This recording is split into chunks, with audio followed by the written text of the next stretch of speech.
Coat गऊ जय दान दे कोट जग जो नारे, और कोट कूप तीर्थ खने मिटे नहीं जम मारे। कोटिक तीर्थ व्रत करो और कोट गज कर दाने, गज माने हाथी,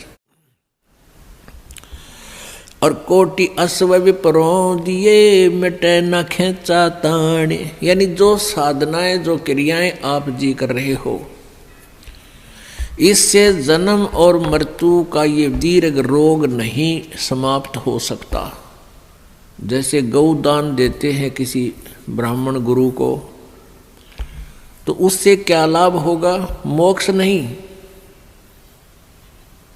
दान का फल अलग से मिलता है। जब तक आप जी को यथार्थ नाम, सतनाम, सच्चा नाम और सार नाम नहीं मिलेगा, आपका ये जन्म मृत्यु का रोग नहीं समाप्त होगा। जैसे पांचों यज्ञ भी करते हैं, लेकिन इकट्ठी नहीं करते, वो उनको ज्ञान नहीं है। एक यज्ञ है धर्म की, दूसरी यज्ञ है ध्यान, तीसरी यज्ञ हवन की, चौथी यज्ञ प्रणाम, और पांचवी यज्ञ है ज्ञान की। इनमें से कोई तो धर्म यज्ञ करता है, जैसे किसी का लड़का हो गया गणेश दिन में और गांव जमा दिया, हो गया धर्म भंडारा। कोई केवल हवन यज्ञ ही करता है, स्वाहा स्वाहा, बस हो गया, होगी भक्ति। और कोई मेडिटेशन लगाता है सुबह शाम, परमात्मा कहते हैं झूठा ज्ञान।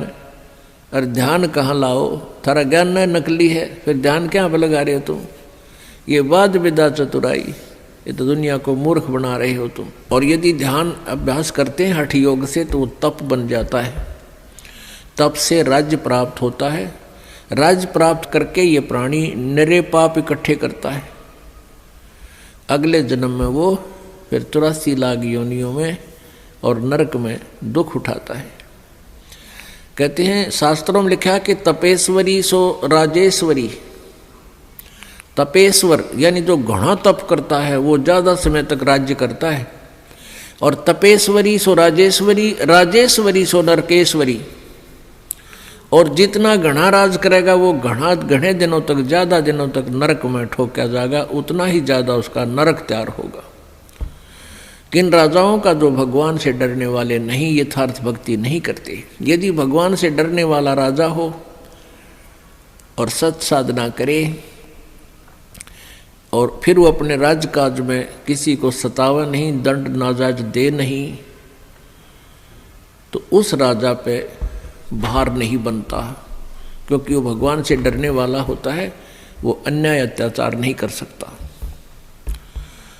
तो क्या बताते हैं? तपेश्वरी सो राजेश्वरी।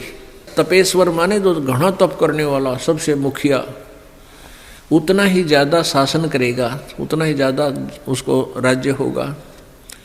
और जितना राजेश्वरी जो घना राज करेगा, उतना ही नरकेश्वरी, वो नरक में जाएगा।